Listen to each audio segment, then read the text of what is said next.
presents Starbound Studios starring Maggie Martinez and the Hot Seat Interview. Y ahora con ustedes, Maggie Martinez en Caliente. And now, Maggie Martinez. He is Gerald Rose. He's the CEO for Human Rights. It's called the New Order of Human Rights Organization. Was founded in 1992. Gerald comes with a wealth of experience spanning various industries. He has achieved immeasurable success, impacting and transforming the life of many. And you're going to hear in this show all the things that the New Order Human Rights Organization do.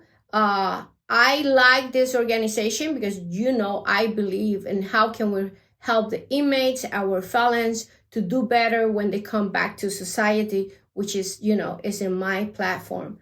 Well, the short name for New Order Human Rights Organizations is NORO.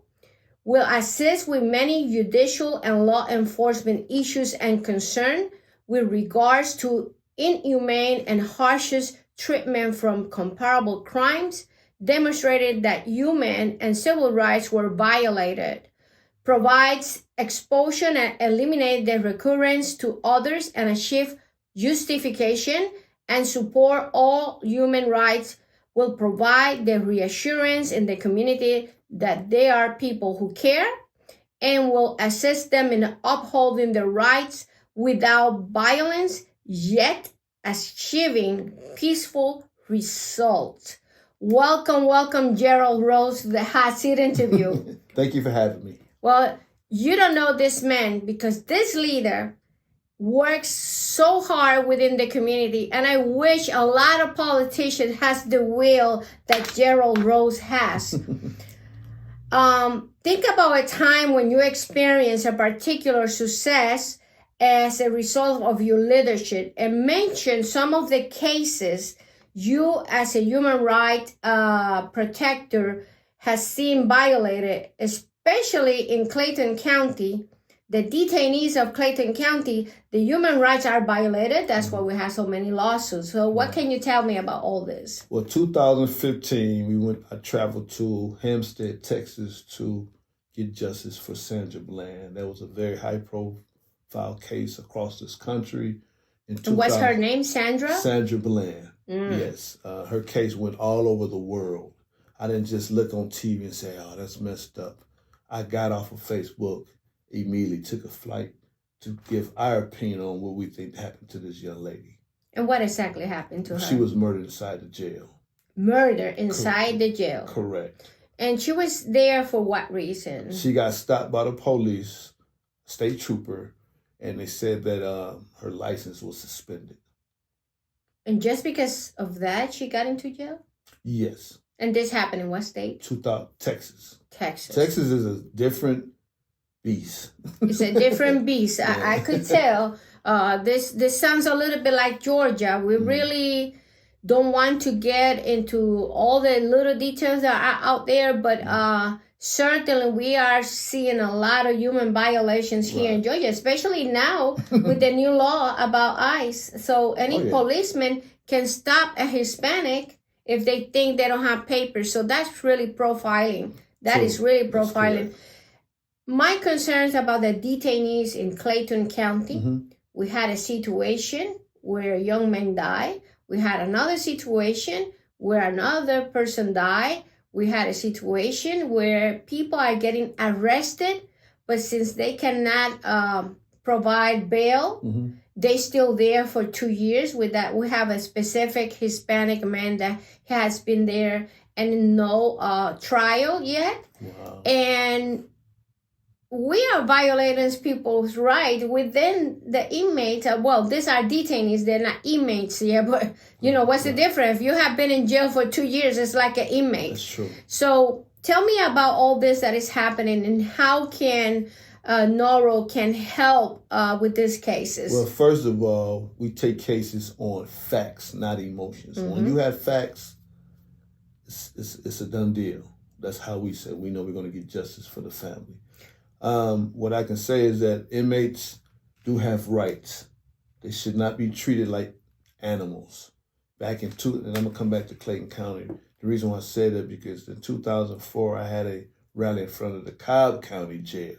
Now, Cobb County, to me, since I've been doing this human rights here in Georgia, is different from Clayton County. That jail don't have no TVs inside that jail. You know, and we had a rally because, again, we know that a jail is not a hotel, but they have rights inside that facility. So, in reality, the TV is not in the cell. It's just like in a commons area for them to look at news or whatever. I will say that's the only way they could get entertained, but also they could get trained, and that's one of my main concerns. While they're there, we should train them so they could be ready with the necessary tool to succeed in life when they come in.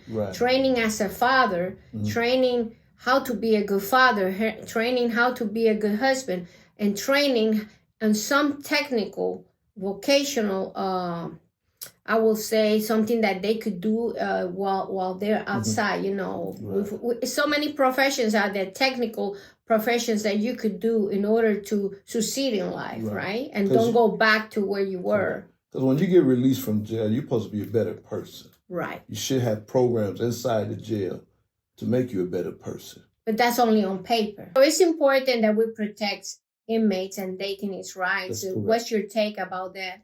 Well, first of all, they should be protected. But one thing about Clayton County, I don't know if you know this, Maggie, I meet with the sheriff. Last time I met with him, the doors was not even locking at the Clayton County Jail. Can you believe that?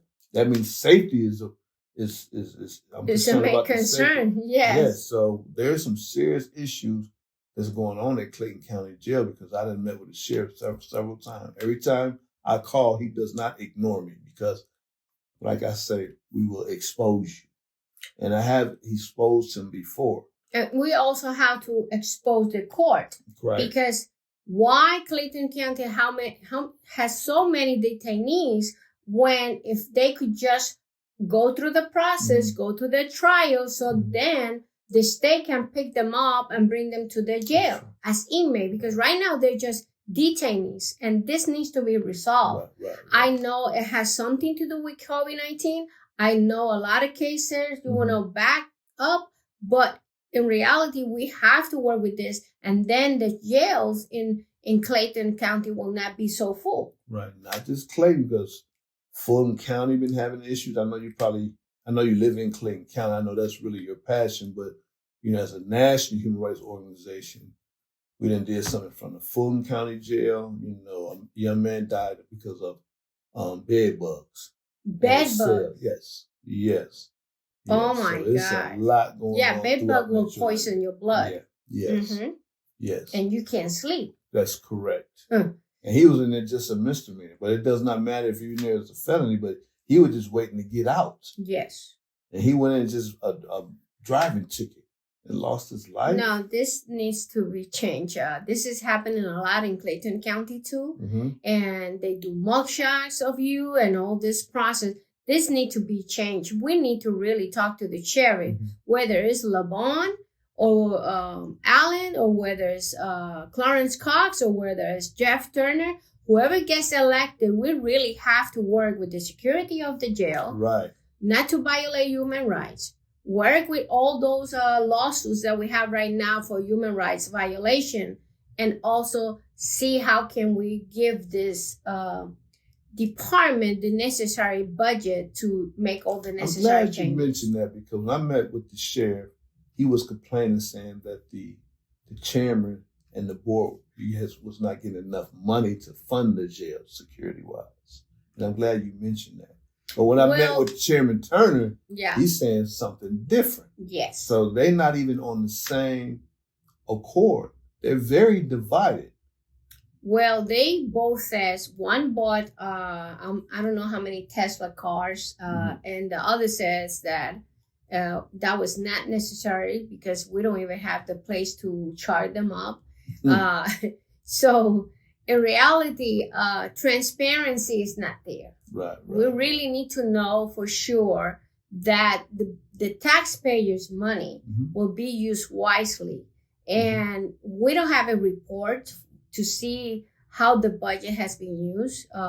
You can only go to the website and see a general report, but you don't see in detail how all the money in jail is being used. So at the city council meetings, they don't let the community know about the commissioners. It's the commissioners' meeting, and not necessarily you will see in detail what's going on. No, Oh, wow. no, that's more to approve the budget, approve new personnel, approve investors that come into the city, approve contracts, approve that sort of thing. But the citizens don't have a way to know exactly what's going on in terms of the budget for the jails in Clayton County. Wow. You only see the general budget, but you don't see in detail what's going on. Okay. And then you don't have a report to the citizens about that. It's something more or less overall, but it's not in detail. And people don't have the money to ask or to pay for, to ask for documents because they charge you for that too, you know? Okay.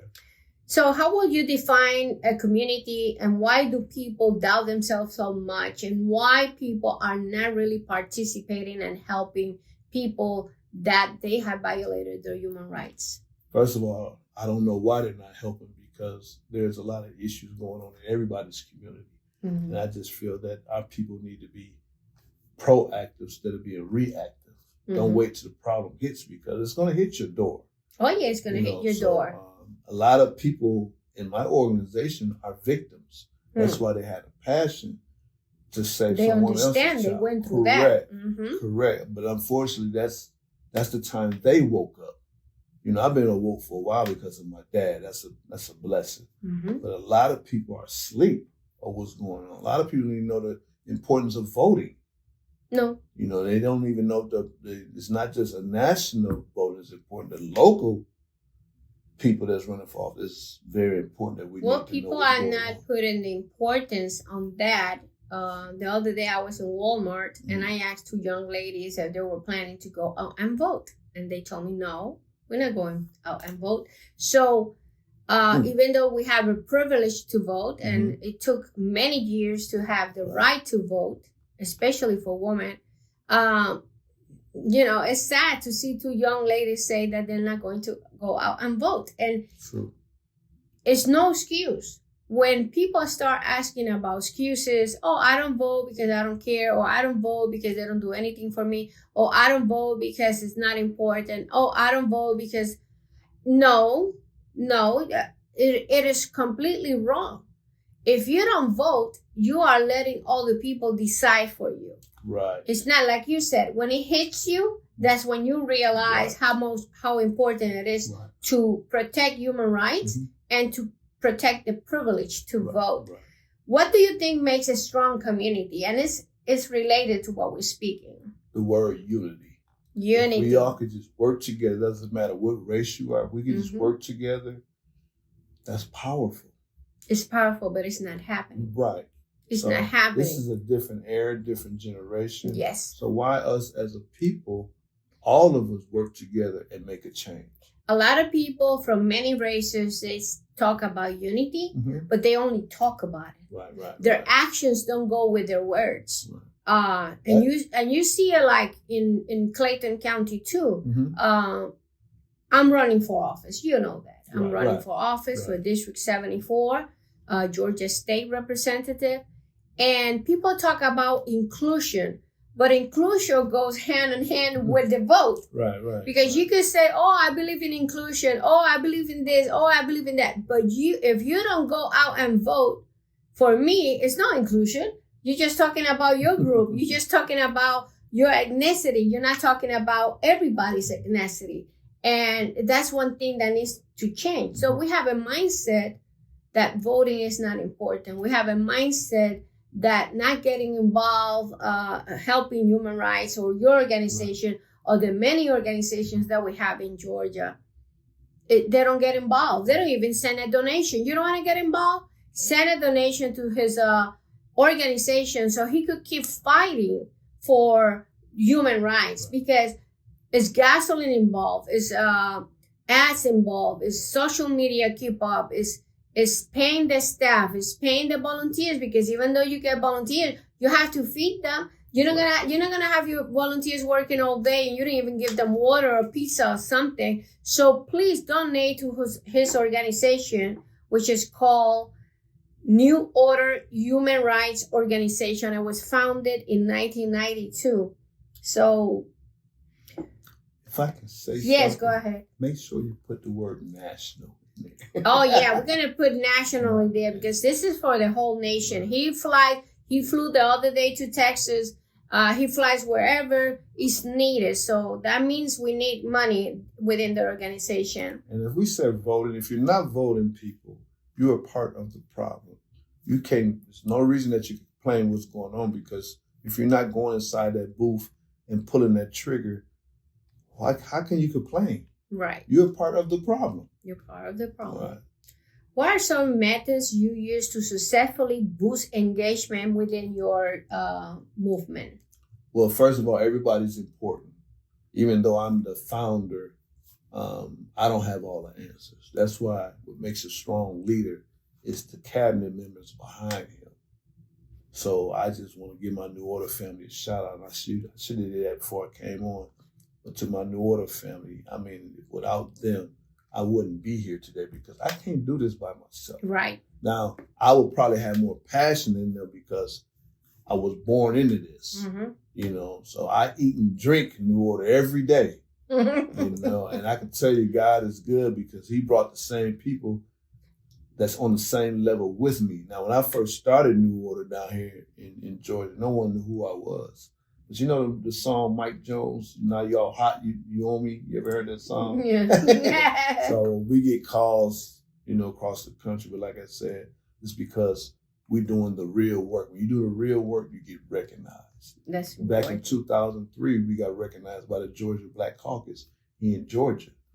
Excellent. Yeah. So this is a real organization. We are 501c3 as well. So. Well, in this show, we always make the hot seat question. And this is the hot seat question for Gerald. Do you think the criminal justice in Georgia needs reform? Yes. Oh, my God. Yes, of course. So much happening in terms of that. Citizen Review Board, all that. Yeah. We have that in Ohio, But here, I don't know if the Metro Atlanta area has it, but I know that Clayton County doesn't have it, correct? No, it doesn't. Yeah. Do you agree with that, with the Citizen Review Board? Yeah. Okay. Yeah, okay. We have to. Okay. How do you define your leadership style and how has it evolved?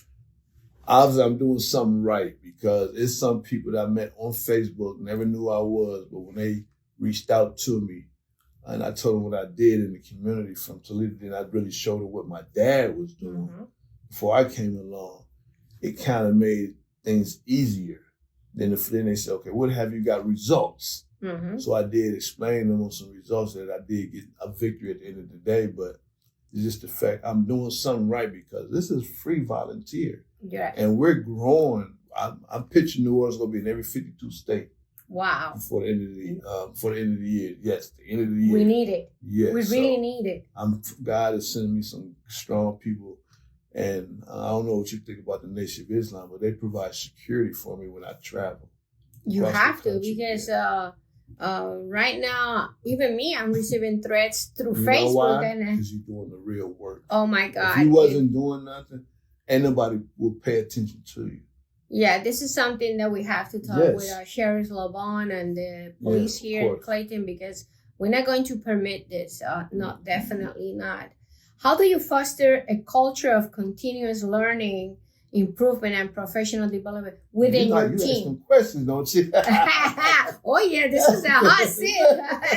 I see why you named it hot seat. The hot seat, yeah. Okay, repeat the question again. Okay, basically how you are helping your volunteers and your staff to develop professionally to be better at what you're doing right now. Well, basically what I do is when I first meet them, they're interested in the organization, I say, what is your expertise? What do you like to do? Because I want them to be comfortable whatever they do.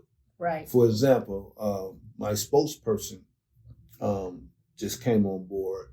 And do you have speaking skills? Because when we're growing, people going to be looking at the spokesperson. Right. As far as, first of all, are you speaking on facts or emotions? So I always tell people that I don't tell you put on your Facebook page, but some people is always looking for the negativity. Yes. So I can't tell you what you do on Facebook or whatever, but if you're posting something positive, next thing you're doing that you posted, I was out drinking last night. You can't do that. No. All my stuff is consistent. It's all new order. My personal life is not on there. Yeah. It's a bit because that shows that people will take you serious. Right. But if you go on there and post something, I went drinking last night, and the next time you say to our young people, stop drinking. It's impossible. What kind of example are you setting? Nothing. I would not take that person serious. Right. So it's at the same time, you got to be consistent, things like that. And whatever you tell to the public or whatever you look like, you make sure you stay consistent. I have a concern, Gerald. Mm-hmm. People are not getting involved. People are not going to meet and greets. They're not going to school events or open house in school, which is so important. Right. People are not going to city council, or you could even see it online and you don't see people going in there to look. At the same time. Also, we don't see people helping like your organization in terms of human rights event. Why you think this is happening in our society? Because I know COVID-19 has a factor in this or plays a factor in this, but I don't think that's the reason. Well, I was privileged because my dad was an activist and a minister. He told me. So you learn by example. Correct. But see, these days, the father's not in the homes, but you do have some single mothers raising the children. I don't know, they keep saying, well, the father's not in the home. But when I was growing up, it was a lot of strong single moms that did not play. Right. Just the fact that discipline is different. The kids they're getting, the suspects when they commit a crime are getting younger and younger. Yes. Grandmother's the age of 40. Yeah. It's just sad, but we can't give up on our young people.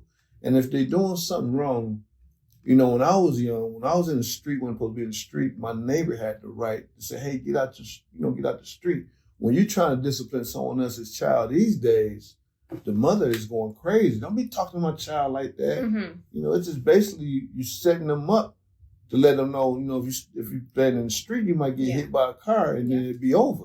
Right. So it's just the discipline.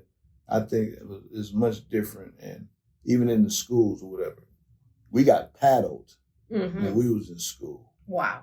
Kids these days is not scared to go to the principal's office. I was scared to go to the principal's office. I was paddled too. Yeah. If you say something to the teacher, she will hit you. I was scared, and you will not say anything. Yeah, but these days things had to happen. Yeah. In those terms, What is your next case? This is so important. The next case we got going on in Texas again. I've been to Texas about 4 times. Wow. Where a young man was found dead in his jail cell. We don't know what's going on, but the mother is thinking it might be some foul play. What is the name of the young man? His name is Corey. Okay. And basically, he has been a troubled child since he's been young. Mm-hmm. And it's still no reason to lose your life. Oh, no. Because he was still young. No, yeah. And, there's always time to repent. The mother was like, okay, if he's on suicide watch, shouldn't he be watched every 24 hours? So how did he get found dead in the jail cell? I said, ma'am, you're right. Okay. Because after talking to the sheriff here in Clayton County, where you're on suicide watch, the guard go around like every 10 minutes and look in the cell and see what's going on. Right. So within that little 10 minutes, he did something to himself. So they think it might be some foul play. So again, before we take on the case, we got to get all the facts. And then what happened next is that once everything, the paperwork is approved, we talk about travel expenses. Because nothing comes out of my pocket. So, but I'm saying when you invest in me, I got to go there and go to work. It's no playtime. For me, it has been a pleasure to have you here and an honor. Look at that camera and tell the citizens the initiative we need to do in order to be better human beings and protect those who cannot defend themselves. I want to send a message to our young people. I'm asking all young people to put down the pistols, pick up the pencils because another victim dies. another mother cries. And also, racism. If it's not slavery, it's segregation. If it's not segregation, it's discrimination. If it's not discrimination, it's intimidation. If it's not intimidation, it's incarceration. If it's not incarceration, it's prejudice. If it's not prejudice, it's poverty. If it's not poverty, it's unemployment. Racism is not going nowhere. And again, we can't give up on our young people. We're considered a voice for the voiceless. And at the end of the day, God got the last word on all of us. You know, to the gang members doing nonsense out there. You don't own no quarter. This is my block and all that. You don't even own a part of it. So why are we doing this to ourselves? We're kings and queens. We're not killers. But you're putting out that image like that. So unfortunately, you're going to be named that because of what you're doing. And to the parents, please go to the PTA meetings. Get involved with your kids. And see what's really going on. And to the bullying, you know, back in 2014, there was a case where a young 11-year-old hung himself inside his own closet because he was being bullied. There are signs when kids are being bullied. Just the fact you got to be in your kid's life because you will see it. And it might happen to your child one day. Thank you. Gerald Emerson Rose, he's the CEO for the New Order Human Rights Organization, founded in 1992. Visit his website. It's an honor to have you here. Oh, it's an honor to have me. I see why you call it the hot seat. That's why we call it the hot seat. I like that, though. Thank you for coming. No problem. Anytime. Thank you. This is Maggie Martinez, the Hot Seat interview. Until next time.